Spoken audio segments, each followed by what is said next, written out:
नमस्कार, ये आकाशवाणी शिमला है। अब आप पूनम शर्मा से प्रादेशिक समाचार सुनिए। आज के मुख्य समाचार। मुख्यमंत्री जयराम ठाकुर ने अपनी सरकार के 3 वर्ष के कार्यकाल को बेहतरीन करार दिया। प्रधानमंत्री नरेंद्र मोदी कल सुबह 11 बजे आकाशवाणी से मन की बात कार्यक्रम में लोगों के साथ साझा करेंगे विचार।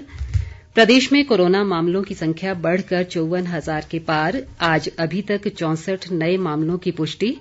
और मौसम विभाग ने प्रदेश में अगले 2 दिन के दौरान वर्षा व हिमपात की जताई संभावना। कोविड-19 महामारी के खिलाफ देश एकजुट होकर लड़ रहा है। आप भी हमारे साथ सुरक्षा और बचाव के 3 आसान एहतियाती उपायों का संकल्प लें।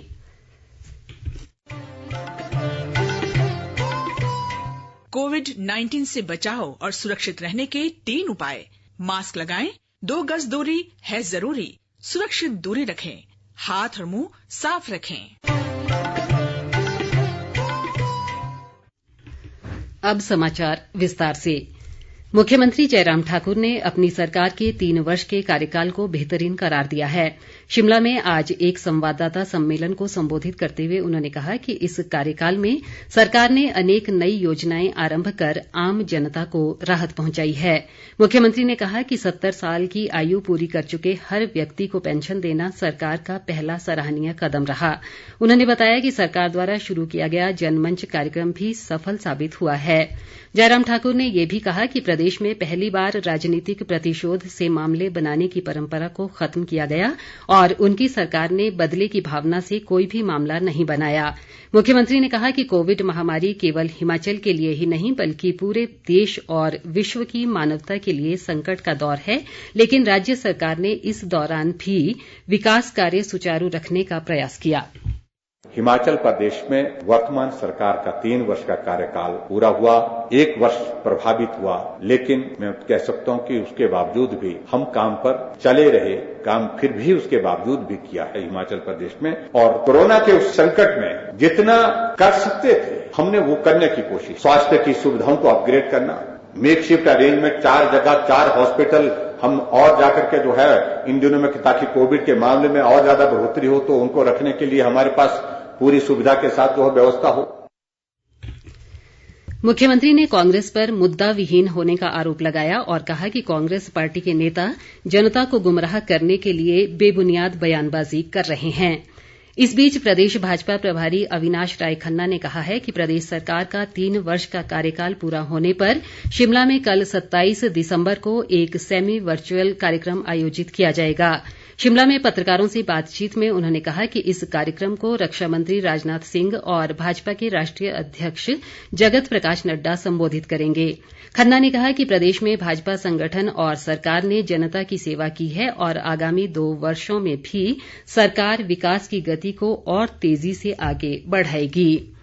शिक्षा मंत्री गोविंद ठाकुर ने कहा है कि मुख्यमंत्री जयराम ठाकुर के नेतृत्व में प्रदेश सरकार ने 3 साल में शानदार उपलब्धियां हासिल की हैं। कुल्लू में पत्रकारों से बातचीत के दौरान उन्होंने कहा कि कोरोना महामारी के संकट के दौरान भी सरकार ने प्रदेश में विकास कार्य सुचारू रखने के लिए अनेक प्रयास किए हैं। गोविंद ठाकुर ने कहा कि सरकार के 3 वर्ष का कार्यकाल पूरा होने पर कल शिमला में आयोजित होने वाले कार्यक्रम को लोग प्रदेश भर में LED स्क्रीन और लाइव स्ट्रीमिंग के जरिए देख सकेंगे। प्रधानमंत्री नरेंद्र मोदी कल सुबह 11 बजे आकाशवाणी से मन की बात कार्यक्रम में देश विदेश के लोगों के साथ अपने विचार साझा करेंगे। मासिक रेडियो कार्यक्रम का ये 72वां संस्करण होगा। ये कार्यक्रम आकाशवाणी व दूरदर्शन के सभी नेटवर्क और आकाशवाणी समाचार की वेबसाइट www.newsonair.com और news on AIR mobile app पर भी प्रसारित किया जाएगा। आकाशवाणी, दूरदर्शन समाचार, प्रधानमंत्री कार्यालय तथा सूचना और प्रसारण मंत्रालय के YouTube चैनलों पर भी इसका लाइव स्ट्रीम किया जाएगा। शहरी विकास मंत्री सुरेश भारद्वाज ने प्रदेश के ग्रामीण व दूरदराज क्षेत्रों में मकान बनाते समय अग्निशामक यंत्रों की अनिवार्यता सुनिश्चित करने पर बल दिया है। उन्होंने आज रोहडू उपमंडल के अग्निकांड प्रभावित बागी गांव का दौरा किया और पीड़ित परिवारों को हरसंभव सहायता का आश्वासन दिया। उन्होंने कहा कि कल हुए इस भीषण अग्निकांड में 8 मकान जलकर राख हुए हैं, जिससे 16 परिवार प्रभावित हुए हैं। सुरेश भारद्वाज ने प्रशासन को नुकसान का जल्द आकलन कर सरकार को रिपोर्ट प्रस्तुत करने को कहा, ताकि प्रभावितों को जल्द सहायता मुहैया करवाई जा सके। उन्होंने कहा कि प्रदेश के ऊपरी व दूरदराज क्षेत्रों में अग्निशामक यंत्रों के संबंध में ग्रामीण विकास मंत्री से भी चर्चा की जाएगी। इस बीच प्रदेश कांग्रेस अध्यक्ष कुलदीप सिंह राठौर ने शिमला जिले के रोहडू सहित चंबा व लाहौल स्पीति की म्याड़ घाटी में हुए अग्निकांड की घटनाओं पर गहरा दुख जताया है। उन्होंने सरकार से प्रभावितों को हर संभव सहायता देने का आग्रह किया है। प्रदेश में कोरोना मामलों की संख्या बढ़कर 54,122 हो गई है। राज्य में आज अभी तक कोरोना के 64 नए मामले आए हैं, जबकि इस दौरान 226 लोगों ने कोरोना से जंग जीती है। कांगड़ा जिले में आज अभी तक कोरोना के 14, हमीरपुर व शिमला में 13, बिलासपुर में 7, मंडी में 6, ऊना व कुल्लू में 4 और चंबा, किन्नौर व सिरमौर में 1 नए मामले की पुष्टि हुई है। मौजूदा समय में प्रदेश में कोरोना के 4,180 सक्रिय मामले हैं, जबकि 49,000 लोग अब तक स्वस्थ हो चुके हैं। राज्य में कोरोना संक्रमण से अब तक 895 लोगों की मृत्यु हो चुकी है। आगामी पंचायत और नगर निकाय चुनावों के लिए प्रदेश भाजपा ने तैयारियां शुरू कर दी हैं। इसी कड़ी में आज सोलन में एक बैठक आयोजित की गई, जिसमें प्रदेश भाजपा प्रभारी अविनाश राय खन्ना और सह प्रभारी संजय टंडन ने कार्यकर्ताओं से आगामी चुनावों के लिए पूरी तन्मयता से जुटने का आह्वान किया। इस दौरान स्वास्थ्य मंत्री राजीव सैजल भी उपस्थित रहे। देश के प्रथम मतदाता मास्टर श्याम सरन नेगी ने लोगों से स्वच्छ छवि वाले जनप्रतिनिधियों को चुनने की अपील की है। श्याम सरन नेगी ने बताया कि अब तक उन्होंने पंचायत से लेकर लोकसभा चुनाव तक सभी में मतदान किया है।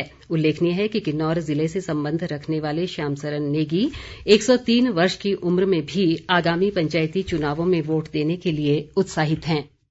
51 से लेकर के आज तक जितने भी इलेक्शन हुआ, कोई इलेक्शन मेरे से नहीं छूटा। 100% इलेक्शन में भाग लेता रहा। मेरे यही ख्याल रहता है कि इलेक्शन या मतदान करना सबसे उत्तम काम, सबसे धर्म का काम जो है मतदान है। तो ख्याल को लेकर के मैं मतदान देते आ रहा हूँ। प्रदेश में नगर परिषदों के लिए 10 जनवरी को होने वाले चुनावों के लिए नामांकन पत्र दाखिल करने की प्रक्रिया जारी है। इसी कड़ी में चंबा के विभिन्न वार्डों से आज 17 उम्मीदवारों ने अपने नामांकन पत्र दाखिल किए। एसडीएम शिवम प्रताप सिंह ने बताया कि चंबा नगर परिषद के लिए अब तक 33 उम्मीदवार अपना पर्चा भर चुके हैं। इधर मंडी जिले के जोगिन्द्रनगर वार्ड से आज 7 लोगों ने नामांकन पत्र दाखिल किए। एसडीएम अमित मेहरा ने बताया कि अब तक 7 वार्डों से कुल 15 लोगों ने अपने पर्चे भरे हैं। नगर परिषद के चुनाव के लिए 28 दिसंबर तक नामांकन दाखिल किए जा सकते हैं, जबकि 29 दिसंबर को इनकी जांच होगी और 31 दिसंबर को नाम वापस लिए जा सकेंगे। प्रदेश में कल से मौसम के करवट लेने की संभावना है। मौसम विभाग द्वारा जारी पूर्वानुमान के अनुसार 27 व 28 दिसंबर को राज्य के निचले क्षेत्रों में कुछ स्थानों पर गरज के साथ वर्षा, जबकि मध्य व उच्च पर्वतीय इलाकों में कहीं कहीं वर्षा व हिमपात हो सकता है। विभाग ने 29 और 30 दिसंबर को निचले व मैदानी इलाकों में घना कोहरा छाए रहने की चेतावनी भी जारी की है। इस बीच प्रदेश के अधिकांश भागों में इन दिनों मौसम साफ रहने के बावजूद लोगों को सुबह शाम कड़ाके की ठंड का सामना करना पड़ रहा है। केलंग का न्यूनतम तापमान आज -11.1 डिग्री सेल्सियस दर्ज किया गया, जबकि कल्पा में -3 और मंडी व भुंतर में न्यूनतम तापमान -1 डिग्री सेल्सियस रहा। इसी के साथ ये समाचार बुलेटिन समाप्त हुआ। नमस्कार।